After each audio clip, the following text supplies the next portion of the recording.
प्रिय भाई और बहनों, आज का शुभ संदेश के लिए आप सभी को हम स्वागत करते हैं। ये विश्वास है मेरा जो होगा पूरा, सपना ये मेरा न रहेगा अधूरा। ये विश्वास है मेरा जो होगा पूरा, सपना ये मेरा न रहेगा अधूरा। ये विश्वास है मेरा, तेरे संग हम रहेंगे अपने यीशु के, देखेगा सारा जहां। तेरे संग हम रहेंगे अपने यीशु के, देखेगा सारा जहां। हम मिलेंगे बादलों पर, हम मिलेंगे बादलों पर, देखेगा सारा जहां। नीले आसमां के पार जाएंगे, मेरा यीशु रहता वहां। आज का संदेश प्रभु के दास टीवी एंटनी अंगलेश्वर से बांटा जाएगा। प्रार्थना के साथ सुनिए। प्रभु के नाम की स्तुति हो। आज का मनन के लिए पहले कुरिन्थियों का पत्रिका 5वें अध्याय की 7वें पद पढ़ने के लिए चाहता हूँ। 1 Corinthians chapter 5 verse 7। पुराना खमीर निकालकर अपने आप को शुद्ध करो कि नए गूंदे हुआ आटा बन जाओ, ताकि तुम अखमीरी हो, क्योंकि हमारा भी पैसा जो मसीह है बलिदान हुआ है। प्रभु की नाम की स्तुति हो। हम इस कुरिन्थियों का पत्रिका 5वें अध्याय में कुरिन्थियों का मंडली का अंदर एक पापी व्यक्ति का बारे में हम पढ़ते हैं। उस व्यक्ति अपने स्टेप मदर को अपने लिए रखे हुए हैं और उस वजह से प्रेरित पौलुस और उस व्यक्ति को मंडली से हटाने के लिए और वचन दे रहे हैं। उसका अनुसार और कुछ बातें और यहाँ तो कहा हुआ है, उसमें इस्राएल लोगों का संबंध में कुछ बातें यहाँ तो लिखा हुआ है। इस्राएल लोग पहले मिस्र देश में गुलाम में थे। वो लोगों को वहाँ से निकालने के लिए क्या बातें हुआ है उसका बारे में और 5वें अध्याय की 7वीं आयत में समझा रहा है। तो हम देखते हैं कि इस्राएल लोग मिस्र देश में रहते हुए समय पर परमेश्वर का वचन मूसा का द्वारा आए। सभी लोग और खमीर वस्तु है अपने घर से दूर करें। 7 दिन ये लोग पर्व करना चाहिए। तो घर में जितने ईस्ट जो खमीर खट्टा है ये सारे चीज़ को दूर करें। और उस महीना 14 तारीख शाम को अपने अपने घर में एक मेमने का बेली करना है और उसका लहू लेकर चौखट पर और अलंगों में और उसे लगाना है।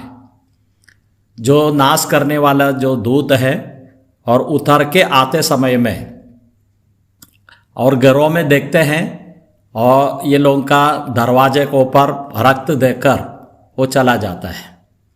लेकिन मिस्र देश में मिस्रियों है, वो लोगों का घर में उस रक्त नहीं देखते हैं। उसका वजह से वहाँ का पहलेट को मार डाला जाता है। इस प्रकार की बातें हम उसमें दे सकते हैं।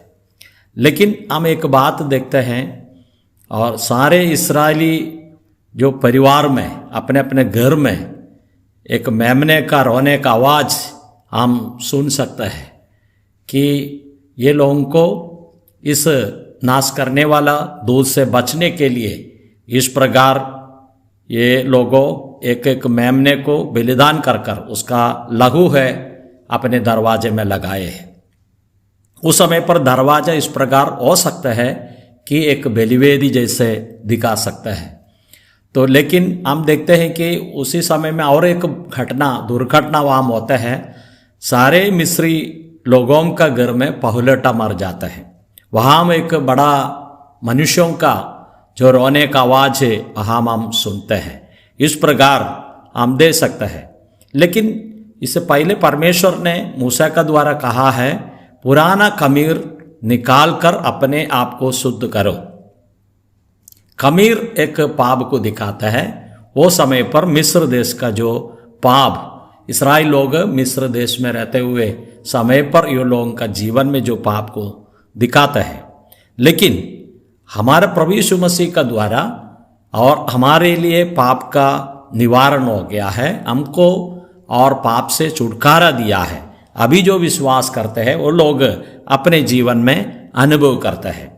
इसलिए कुरिन्थियों का पत्रिका में इस प्रकार पढ़ते हैं, 2 कुरिन्थी 5वें अध्याय की 17वें आयत में, इसलिए यदि कोई मसीह में है तो वह नई सृष्टि है, पुरानी बातें बीत गई है, देखो सब बातें नई हो गया है।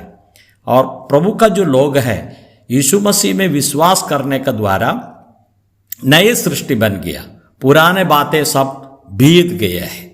कुरिन्थियों का पत्रिका 3 अध्याय की 16 आयत में इस प्रकार पढ़ते हैं, क्या तुम नहीं जानते कि तुम परमेश्वर का मंदिर हो और परमेश्वर का आत्मा तुम में वास करता है।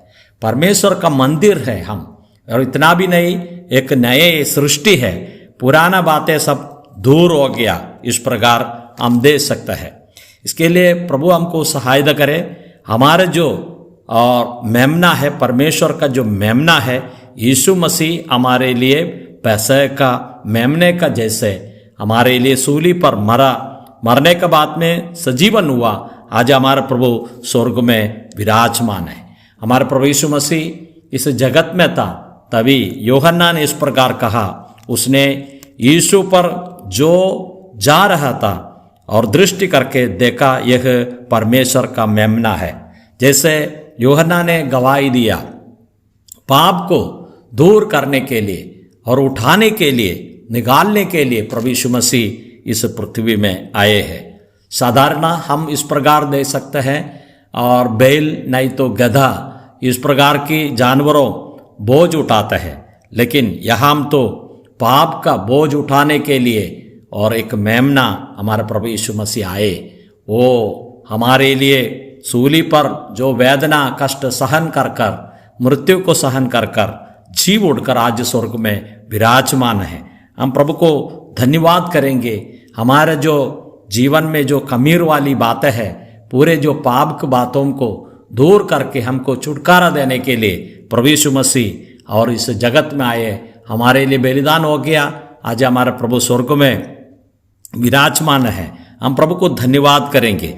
इसलिए पहले पत्रस की किताब में इस प्रकार पढ़ते हैं, क्योंकि तुम जानते हो कि तुम्हारा निगम्मा चाल चलन जो और बाप दादों से चला आता है, उस तुम्हारा छुटकारा चांदी सोना अर्थात नाशमान वस्तुओं के द्वारा नहीं हुआ, पर निर्दोष और निष्कलंक मेमने अर्थात मसीह के बहुमूल्य लहू के द्वारा हुआ है।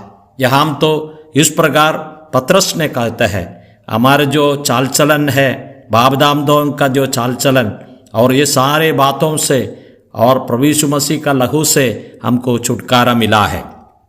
जैसे चांदी और सोना है, इस प्रकार का जो वस्तुओं है, इस दुनिया में बहुत मूल्य समझते हैं, लेकिन उसका द्वारा आत्मा का उद्धार नहीं हो सकता है, छुटकारा नहीं हो सकता है।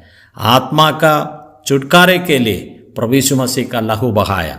लहू में है जीवन। उस आत्मा को उद्धार के लिए प्रभु यीशु मसीह का लहू हमारे लिए बहा दिया। इसलिए हम परमेश्वर को धन्यवाद देते हैं। हम इस समय पर प्रभु यीशु मसीह का क्रूस को और हमारा ध्यान लगाएंगे, जैसे और कुरिन्थियों को कहते हैं, पुराना खमीर निकाल कर अपने आप को शुद्ध करो। जैसे हमारे जीवन में प्रभु यीशु मसीह का लहू से, उसका बलिदान का द्वारा हमको जो मिला हुआ पवित्रता के लिए हम परमेश्वर को धन्यवाद करेंगे। और एक दिन हम प्रभु को मुखामुख दे के आराधना करेंगे। लेकिन इसका बीच में प्रभु ने कहा है, उस प्रकार मंडली का तरफ से हम प्रभु की आराधना करते हैं और व्यक्तिगत तरीके से भी हम प्रभु को आराधना करते हैं। इस प्रभु को हम आराधना करेंगे और स्तुति करेंगे, हमेशा उसके ही हम महिमा करेंगे। जय मसीह की।